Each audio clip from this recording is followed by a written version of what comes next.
It's time for Howlers and Growlers. A weekly show from our Arizona Coyotes writing pack, bringing you the latest news, rumors, trades, player grades, prospects, and much more. From training camp to the playoffs, from draft day to the trade deadline, our team covers everything ice hockey in the hot desert. So sit back, grab your favorite cold beverage, and get ready for Howlers and Growlers.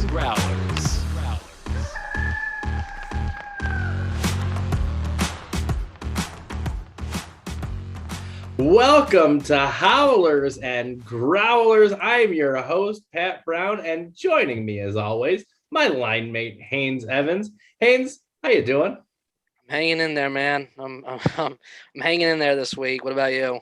You know, we got the All-Star break coming up. Everybody gets a little breather. You get to watch Clayton Keller shooting the accuracy drills. So it'll be a good time. And we are also thrilled to welcome a great friend of the show, Alex Grandy. You can follow him on Twitter at Grandy099, and he is co-host of the Chirpin Yotes Podcast. Alex, thanks so much for taking some time out to join us. How you doing? Pretty good. I'm thrilled to be here. Long-time listener of the show. Always love it. And just thrilled to talk some hockey with you boys today. Likewise. Well, we appreciate you being here. Quick reminder for you at home. This week, our show is being brought to you by the Hockey Writers coverage for the race for hockey gold at the 2022 Beijing Winter Olympics. We've got 3 solid weeks of wall-to-wall coverage of both the men's and women's Olympics tournaments, roster and player analysis, game previews and recaps, commentary, so much more. If you're watching the Olympics, you want to make sure you're following the Hockey Writers so you can get all of that coverage up to the minute. I mean, we're going to be up at 2:30 in the morning watching games so that when you wake up, you don't even have to know what happens. So make sure you check it out. Now, before we get on and talk some hockey, you know, we've got to take care of some business first. And I'll go first. And I'm on the non-alcoholic train today. Just a little sun-kissed or a little crush. So it's the Soda Stream equivalent. Anybody who's watched either of my shows knows how much I love my Soda Stream. But just went a little light today. Haynes, what are you rocking? Yeah, I went back to I think my favorite plug. I went back to local Charleston, South Carolina. I went back to an Edmonds Oast. I have a sour green apple. It is delicious. I am trying to find more sours. I know they have a ton more. I'm just trying to look for some more because Edmonds Oast is my go-to when I want a nice beer that's not a cider. That sounds delicious. Good choice. Alex, bring us home. You rocking anything? Got anything to drink? Oh, yeah. I got myself a Mankato Brewery pineapple wheat beer from right here in Mankato, Minnesota. Pretty good. I always love my wheat beers, so. Heck yeah, a good wheat beer, a good Boulevard wheat, pretty solid choice. That's good stuff. Gotta love it. Well, as much as I'd love to be here to talk about beer, and we kind of do, but let's talk some hockey because I don't know if you guys were paying attention this week, but the Coyotes made a little history. They became the biggest underdog to win a hockey game since 2006.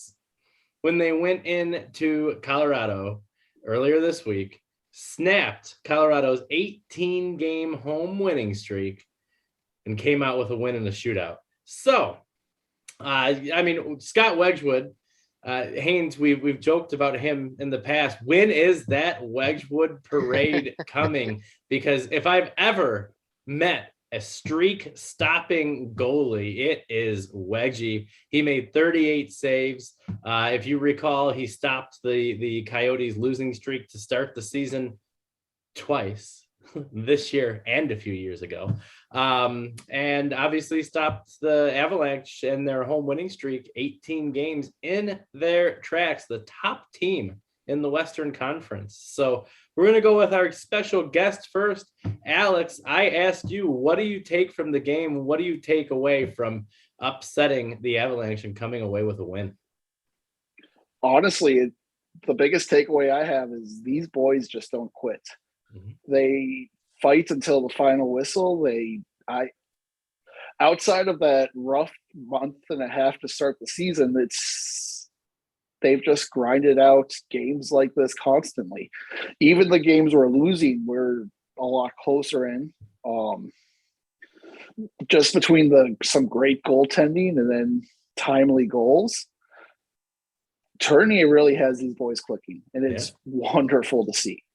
A far cry from where I thought we would be and where we started the season. Something I really enjoy watching. Yeah, it's obviously there hasn't been a whole lot of winning going on, but I think you look at some of the losses, and I'm not a moral victory kind of guy, and it's hard to not walk away with some moral victories here and there, because like you said, Torini's system is very much had an impact on how this team approaches the game. They've bought into it. And honestly, and you and I were kind of conversing about this yesterday or the day before, I believe, but he gets the most out of his players, and it's been impressive to see. So Haynes, coming over to you, what do you take away from the big win in Denver, snapping the Avalanche's 18-game home winning streak? Yeah, credit to the Coyotes first off this year for really hanging in with Colorado this year. I mean, 3 games, 4-3 shootout loss, first one in Denver, Prosvetov in net, insane 40-son saves there in a loss that you really know he wanted to win so badly. It would have been a great first career win. Next game, 5-0 loss. That was the only snag the team's had against Colorado this year, considering this is a team who in the last 2-3 years, starting back with that playoff appearance, has not been a good matchup for the Coyotes in their favor. They have been historically dominated in the last 2 or 3 years of this matchup between Colorado. And this year, the year which you thought most of these games would be even more brutal than they were last year with a more complete roster, is the complete opposite. This team is showing up against a team like Colorado, who's got the likes of Kadri, Rantanen, McKinnon, Landeskog, Darcy Kemper. Yeah. This is no small team in Makar. This is no small team in Colorado they're facing. And it's something about those big name games gets Tournier's boys just fired up, because they seem to play. They don't maybe shoot the puck a ton. We saw that in the couple games against Colorado and in Calgary, against Calgary last night, but they come out to play, and they've been doing it against a lot of big name teams this year. And Colorado is just one of those games, like Grandy said, they really fought to the end. You really can tell they're learning and picking up that new system Tournier's brought in. Absolutely. All really, really, really good points.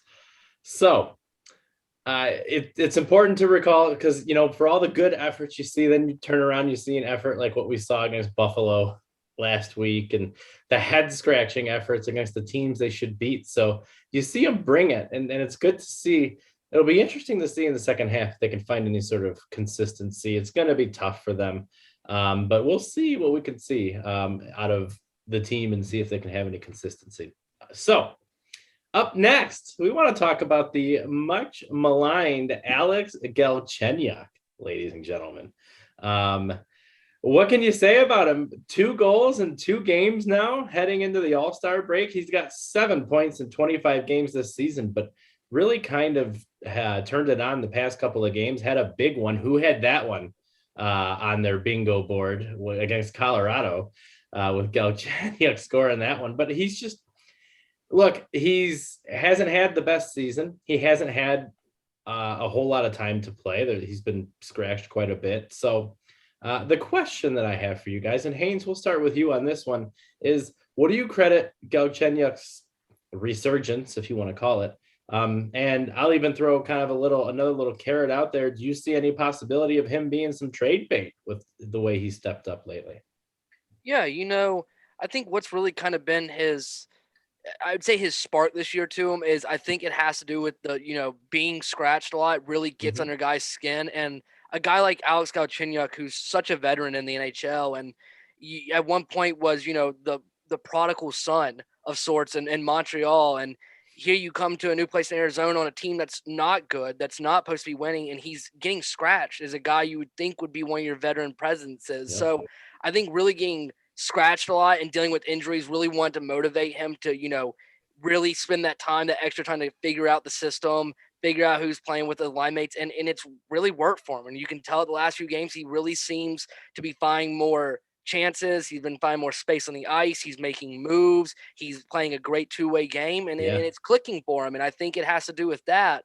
But at the same time, I think where he's at right now, if he can continue to stay hot going into the trade deadline, I think he could be a guy that maybe gets moved for, he could be a great third line piece for a team contending for a cup. Sure. But at the same time, he could be a guy that doesn't get moved this year. You re-sign him in the offseason if he wants to come back to Arizona, and you run another year with him. And if he plays another good year, then you trade him there at the deadline. Yep. All really good points. I'll throw one other not caveat, but one other observation out there. I'm playing on a line with Keller and Schmaltz doesn't hurt either, for sure. No.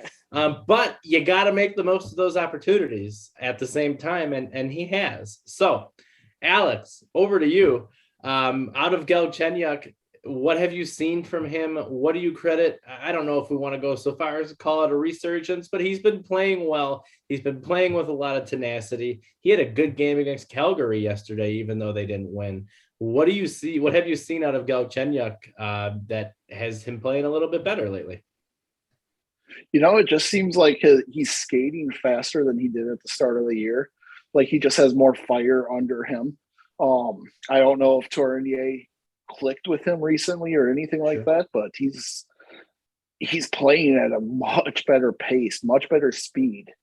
And then yesterday, in a game where we didn't really have a whole lot of positives going, the Keller, Schmaltz, and Galchenyuk line was really our only positive all night. That line was really good, and it flashed several times. It's a line I would like to see keep going. And it's as far as trading him, I mean, we have to keep some bodies past the trade deadline. We can't have a completely stripped team. I personally would like to see him stay, especially if he keeps looking like this. Sure. But let's see if it continues past the All-Star break. Let's see if he keeps up this extra fire he's found past that. So absolutely. Makes sense. Sounds good. Well, good stuff. We got one more topic to talk about before our kind of mid-break here. And the Coyotes are heading into break. Clayton Keller heading to the All-Star game. We will talk about him in just a moment. But I want to know, who is your MVP heading into the break? Who has impressed you the most? Who has carried this team? I have a feeling all the answers are going to be similar. So I'm going to take the low-hanging fruit first because I'm the host and I can do that. And going to throw out Veggie right out of the gate. And you could almost even throw the tandem of Wedgwood and Vejmelka in together. But the goaltending, we're not talking about double figures in wins at this point in the season right now, if not for the goaltending that has been put forth. And they haven't been perfect, but when you're making, when you've got a save percentage in a game of .920 and you're still losing, that says something about how the goaltending's been performing. And you look at Veggie, he had a 46 save night against the Calgary Flames. He had a 46 save shutout against the Winnipeg Jets. And these are with the Coyotes putting up shot totals, sometimes barely even scratching 20. So my MVP of the team is the Veggie combination, if you will. I think that's really what has helped propel the Coyotes to any sort of success this year. Alex, coming over to you, who's your MVP to this point in the season? I got to go with my boy Keller. As bad as our offense has been, it would be scary to think of where it would be without him. I mean, there's a lot of nights where he's the driving force behind the entire offense. He just seems to put especially in tie games late in the game, puts the team on his back and just pushes harder and tries to get everyone involved. If he had more skill around him, it'd be. I would really wonder what his point total would look like. But even with all of that, he's on an 8-game point streak already, going into the All-Star. He's been incredible this year. Yep. Everything we've wanted to see for him for years, we're seeing. So I got to go with Keller. Clayton Keller, a solid choice. I was kind of between the goalies and Clayton. So Haynes, I think you've got the tiebreaker here, or maybe you went rogue and picked your own. So let's see who you got for MVP of the Coyotes to this point in the season. Yeah, Veggie Wedgie, great one. I mean, those guys. Vemelka never playing a game in North America, insanely good this year for a guy who never has seen this level of play. And Wedgwood, who's never been a full star in his career, is really kind of assumed a starter role in the NHL, and he's running with it. Clayton Keller, honestly, Granny knows that I will die on Keller Hill with him. We've mentioned it on the Chirpin Yotes podcast. Keller would have been my choice, but I'm actually going to go on the back end, and I'm going to say that it would be a toss-up if I had to pick out three, a toss-up between Mayo, Moser, and Gostisbehere, but I'm going to go Shane Gostisbehere just for the resurgence of a season he's having. Oh, yeah. To be able to step up in what we thought was Jacob Chikrin's role, and, him missing a lot of the season with an injury, then COVID, and, now trade speculation that he's moved. Bless you. He's really, bless you. He's really stepped it up this year. I mean, the resurgence of a season he's had, he went from one point being what many Flyer fans thought the franchise defenseman of that team to people saying they wanted him gone.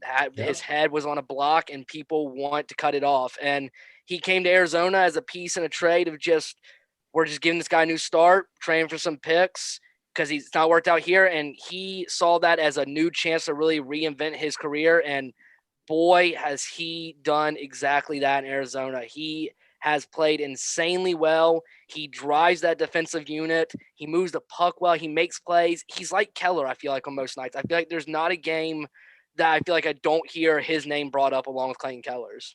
Yeah, all really good points. I mean, Ghost's vision is pretty special. There was a play, I don't remember, this was a few games ago, I think, but he kind of pump faked and managed to find Schmaltz through a seam, and Schmaltz ended up scoring. I think it might have been a power play goal, but just the vision. I know exactly what game you're talking about. It's the game against it was a home game. He scored it. I know exactly what you're talking about. Cross crease, had it, faked the shot, the point, pumped it over to Schmaltz, who got a little wrist off on the side right there. Yeah. The circle. It was just fantastic vision. And then to your point, Ghost has stepped up. He's been a leader, and the Coyotes got him for nothing. Yeah. And I have talked to many Flyers fans who have changed their tune and are now very upset in having seen him leave, seeing what he's doing right here in the desert. So, gentlemen, I think those are all some very fine choices, if I do say so myself. And it just goes to show you there is talent on this team that's performing well.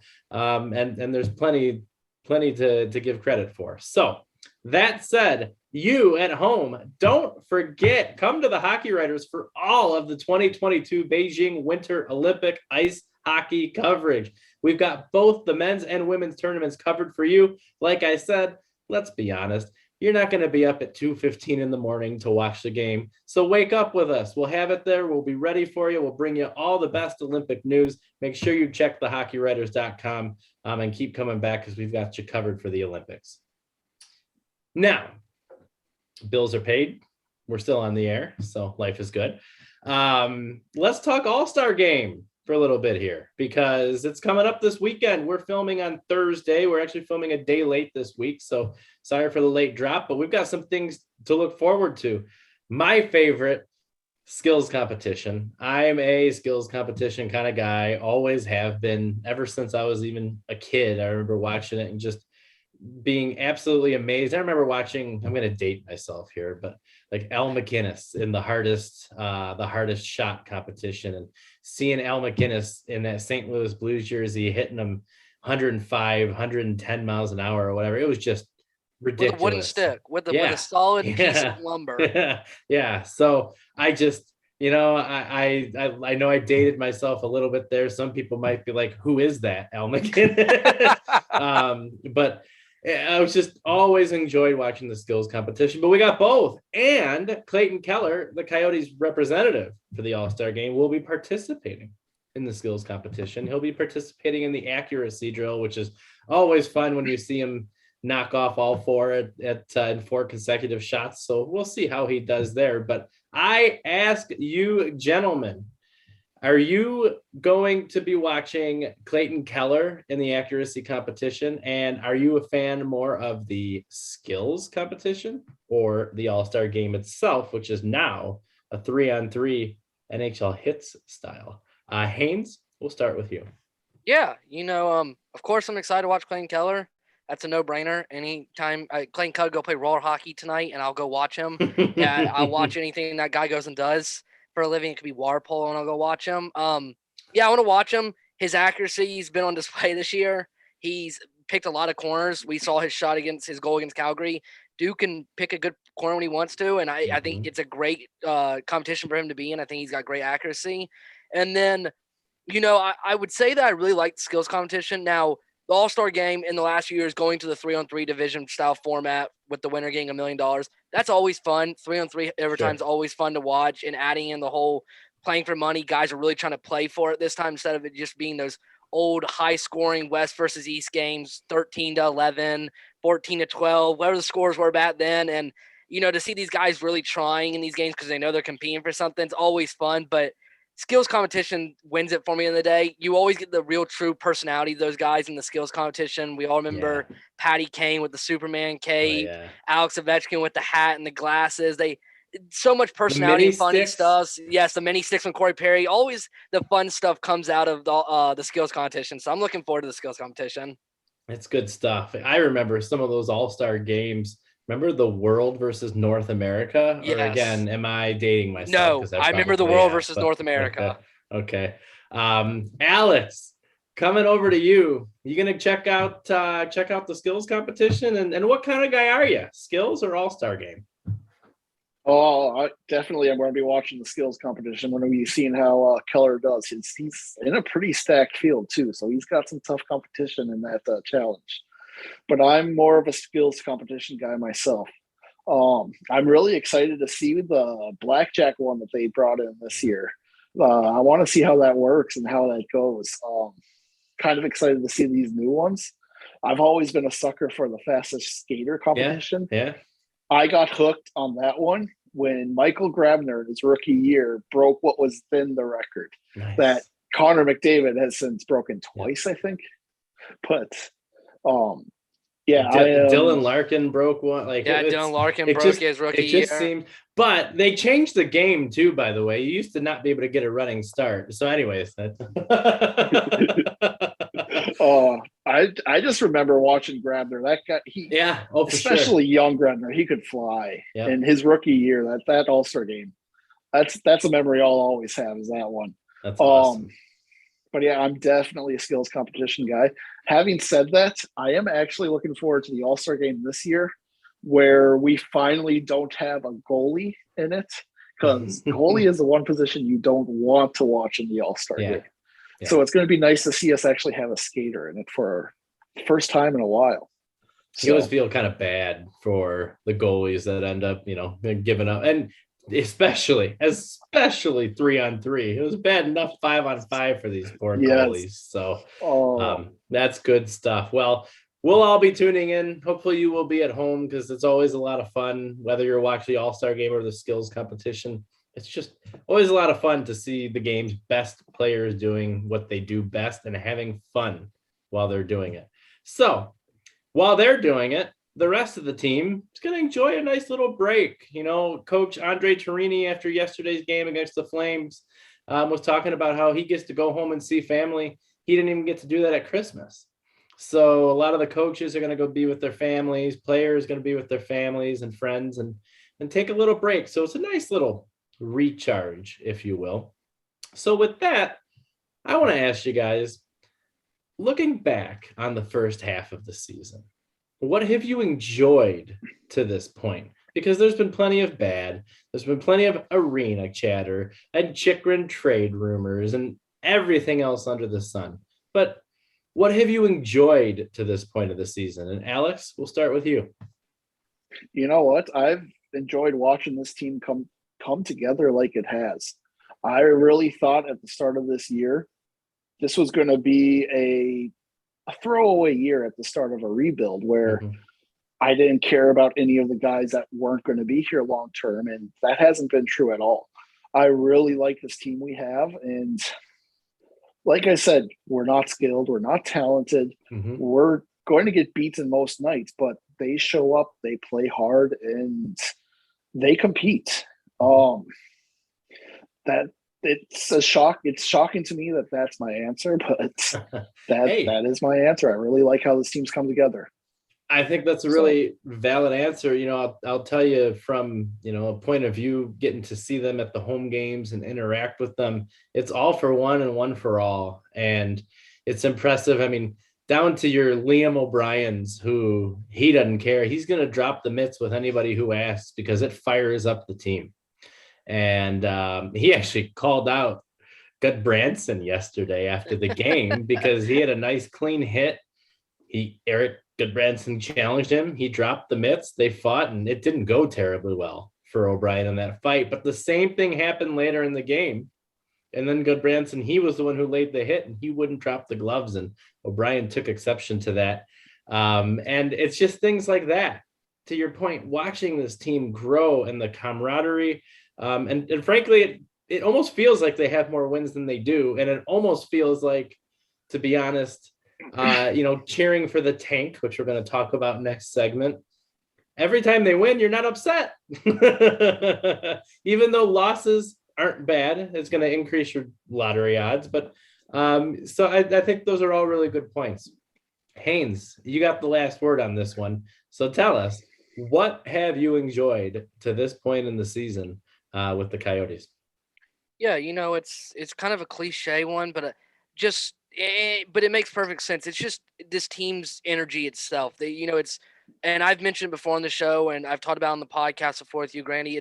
It's real easy when you're in a rebuild to, grow disinterested in the team as a fan. And it's also hard for a player to stay motivated. Ryan O'Reilly's a perfect case of a guy who was tired of losing in Buffalo and asked to be out of Buffalo. And Vander Kane was one of those guys who was tired of losing and asked to get out where he was. And, a lot of Coyotes could be saying that right now. A lot of Coyotes players could be saying, I don't want to be here if this is what we're going to be for the next 4 or 5 years. A lot of these younger guys could be saying, I want to go play and be a contender next season. I don't want to play for another team that's going dead last. But you watch these guys in practice, you watch them during games, the energy, the emotion. These guys come into every game so fired up, knowing that they could play 10 games and only win 2 out of their next 10 games. And they still come in every game so motivated, so happy. I saw the look on Keller's face after he scored. They get so fired up for one another still. And that's such a positive for a team that's going to be doing this for the next few years, that the guys are still buying in. They're still motivated. They know what the end goal of this is. So I'm glad that everybody's just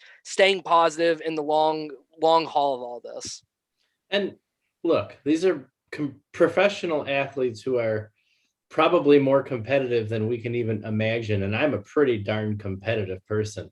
My brother and I have a competition on who can hang the Christmas tree ornament the highest. So pretty darn competitive, but I can't imagine how they want to win. They want to win and they're not winning. And the fact that they're able to continue to bond together and play for each other, like you all said, speaks volumes. So expect to see more of that in the second half. They're kind of gelling. I mean, they're playing good hockey, at least in spurts. They have breakdowns, but doesn't everybody?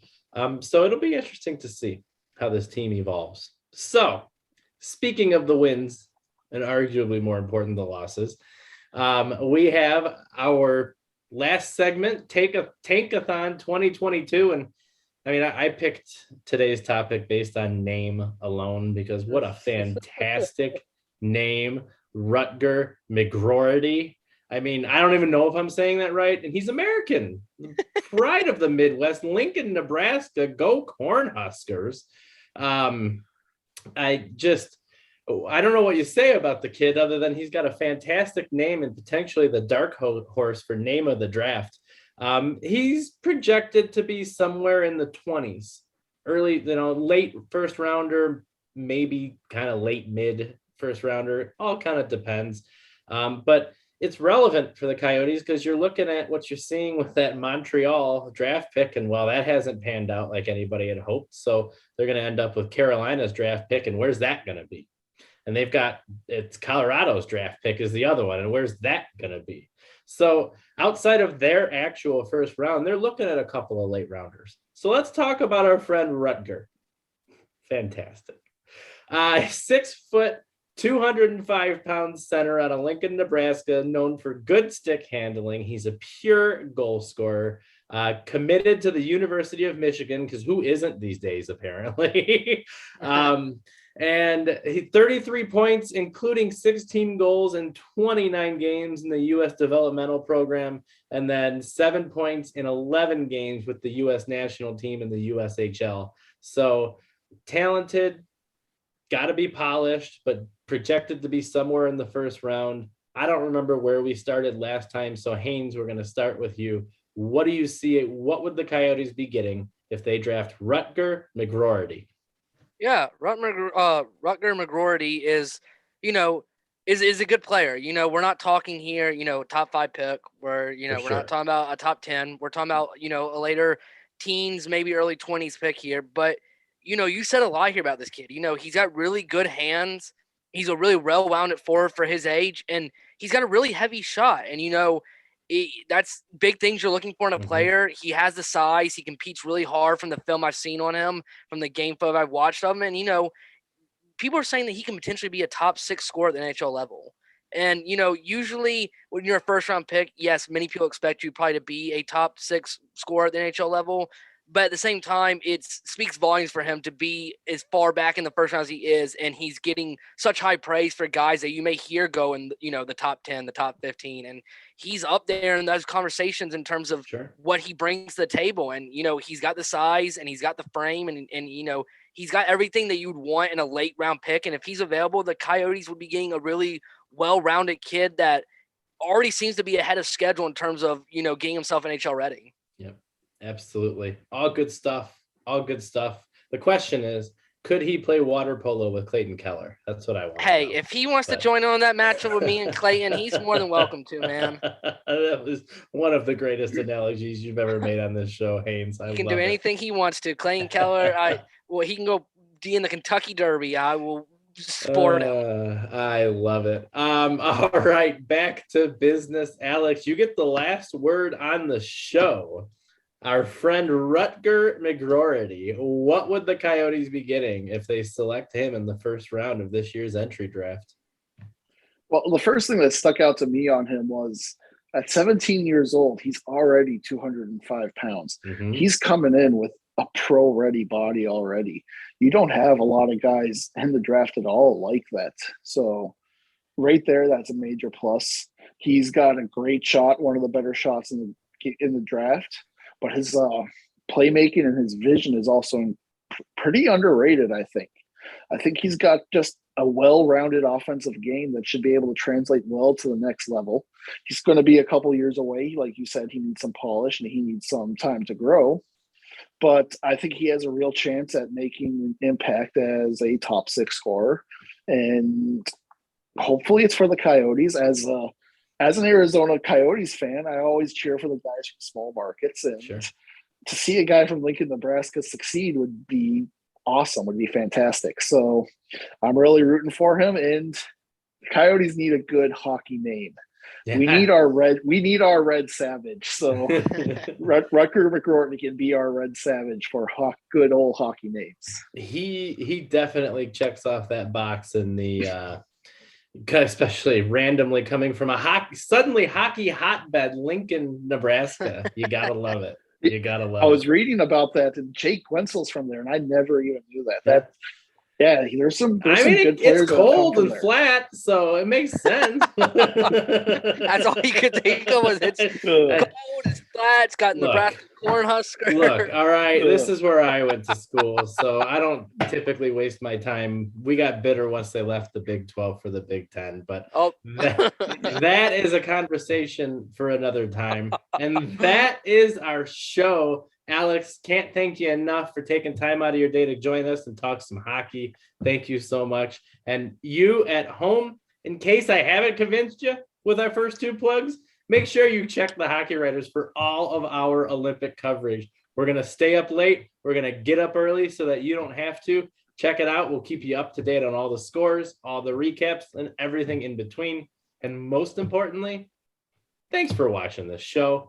Make sure you give Grandy a follow on Twitter while you're at it. And we will see you next time. We got something very special for you, planned for you for our next show. So can't wait for that to drop. But thanks again for joining us. We'll see you next time, and cheers.